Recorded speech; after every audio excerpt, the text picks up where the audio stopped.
જ્યારે ગર્ભાવસ્થામાં માતાને લો ફીલ થતું હોય અથવા મૂડ ન હોય ત્યારે શું કરવું જોઈએ? પ્રેગ્નન્ટ મધર્સ, અગર તમે પ્રેગ્નન્ટ છો અને તમને જો આવા ઇમોશન્સ છે તો હું એવું કહીશ કે આપણને કોઈ હક જ નથી અથવા આપણને પરવડે તેમ જ નથી કે આપણે આવી લાગણીઓમાં જીવીએ. તો એના માટે શું કરી શકાય?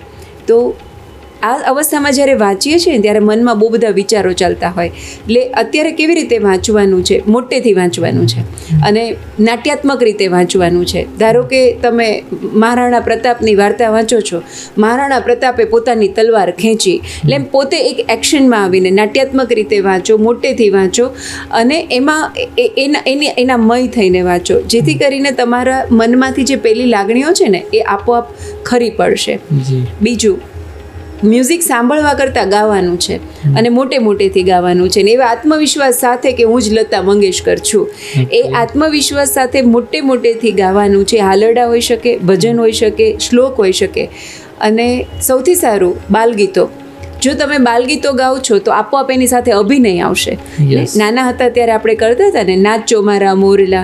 તો જ્યારે આપણા શરીરની મૂવમેન્ટ થાય છે ને ત્યારે આપોઆપ આપણી ચેતના જે છે એ વહેવાનું શરૂ કરે છે અને એનાથી આપણો મૂડ જે છે તરત જ સ્વિચ થઈ જતો હોય છે. બીજું, સરસ મજાની રમતો ઘરમાં આપણા પાર્ટનર છે, હસબન્ડ છે કે કોઈ પણ છે જેની સાથે ચેસ રમી શકાય, કેરમ રમી શકાય, સુડોકુ રમી શકાય.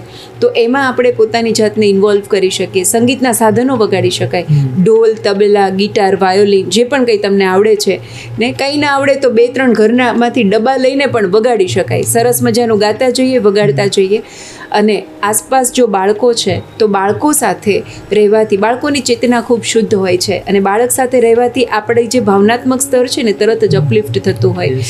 તો આસપાસના બાળકોને ભેગા કરી તેમની સાથે પણ રમતો રમી શકાય.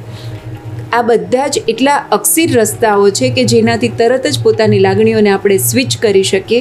માતાએ ખાલી એટલી દ્રઢતા રાખવાની છે કે કોઈ પણ હિસાબે હું હતાશામાં, નિરાશામાં કે દુઃખી રહું તે મારા બાળકને પોસાય તેવું નથી.